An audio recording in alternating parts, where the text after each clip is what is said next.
Hello students, welcome সবাইকে। আজকে আমরা একটা ইন্টারেস্টিং কোশ্চেন নিয়ে ডিসকাস করব। তো চলো দেখে নেওয়া যাক কোশ্চেনটা কি বলছে। দেখো, if 27 to the power x plus x equals to 0 হয়, তাহলে ভ্যালু অফ এক্স কত, অর্থাৎ এক্সের মান কত। তো চলো দেখা যাক কি করে এটা সলভ করি।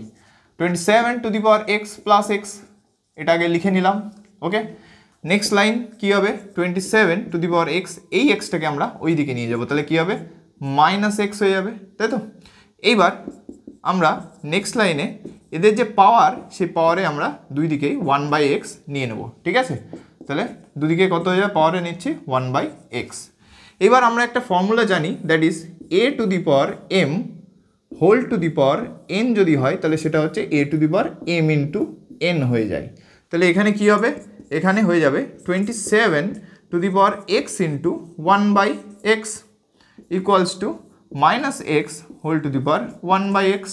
এই এক্স ক্যান্সেল হয়ে গেল, পড়ে থাকলো 27 equals to minus x whole to the power 1/x।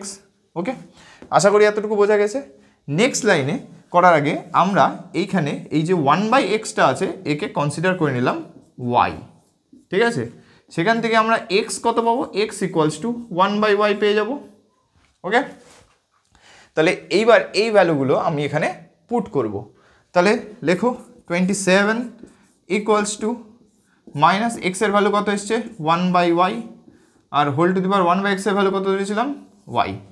Okay, next line আমি এদিকে লিখছি। ওকে, নেক্সট লাইন কি হবে,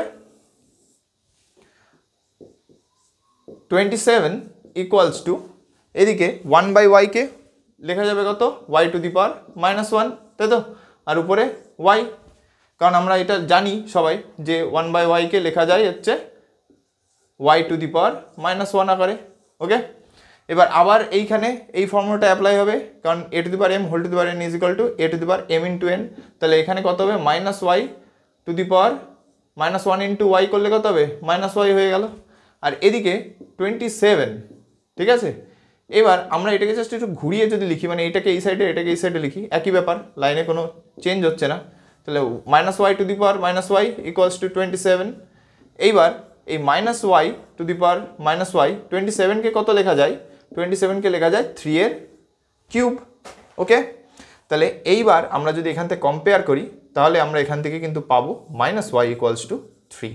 ওকে, সেখান থেকে কি লেখা যাবে, y ইকুয়ালস টু -3। এবার আমাদের কিন্তু এখানে ভ্যালু ফাইন্ড করতে বলেছে x এর, তাহলে আমরা এখানে y ইকুয়ালস টু কত পেয়েছি, 1/x পেয়েছি। তো এখানে পুট করি 1/x equals two -3। Next line কি হবে, এখান থেকে x ইকুয়ালস টু কত হয়ে যাবে 1/3, সামনে মাইনাস, তাহলে x ইকুয়ালস টু -1/3। এটাই কিন্তু x এর ভ্যালু।